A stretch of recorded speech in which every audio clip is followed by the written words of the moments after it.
Hello, everyone. It is Brett with the Real Estate Role Playing Group. Welcome to week number 49. Let's go ahead and get this right screen up. Week number 49 of the year 2022. We have 3 weeks left of 2022. Then we're going into next year. And December we're at that time where if you don't have something in escrow, it's under contract, it's probably not going to close. It's probably going to go on to next year's production. Sure, there's going to be those ones that are those pie in the skies that come out that you originate and close. It's a cash deal, quick close, vacant house, and you're able to do that. But like I said, those are pies in the skies. For the most part, we need to start focusing on filling up the pipeline. Get out there, have conversations with people who give you the objection that we're going to wait until next year. We're going to wait until after the holidays. We're going to wait until after New Year's. Those are going to become more and more prevalent if you're actively reaching out to a colder clientele. So let's go ahead and go through today's role playing.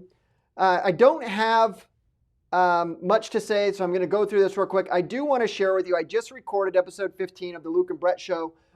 Really great. We went through the 9 tools and technologies that we use on a day-to-day basis. Ironically enough, they're the same list.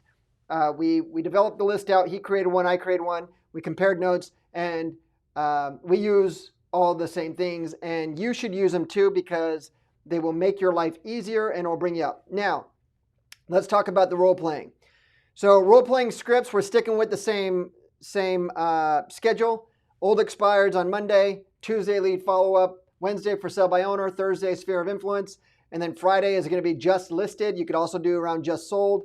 You know, around just sold, geo prospecting is probably one of the sources of business that I find that most agents don't do. And I believe it's because it's not as gratifying. You don't get gratified instantaneous. Not like expireds or for sale by owners, whereas, you know, they're already in the home buying, home selling process.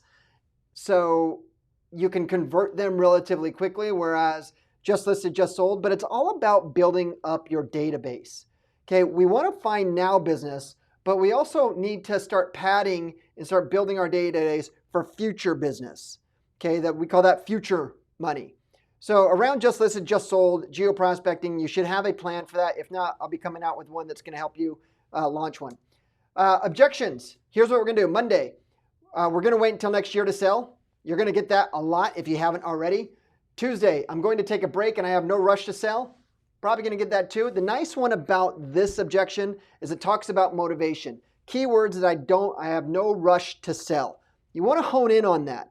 Are they just saying that to say that, theatrics, or are they just saying that because they mean that?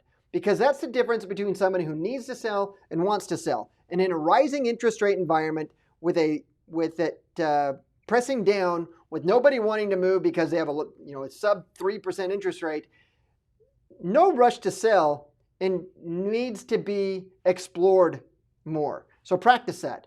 Wednesday, other agents lower their commission. Why not you? This comes down to value. This comes down to your value statement.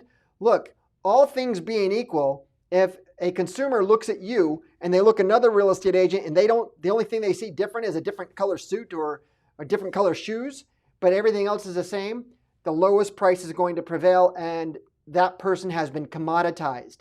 What makes you unique, special, and different is who you're aligned with, the relationship you have with them, your authority in your local market. There's a lot of things that go into it. So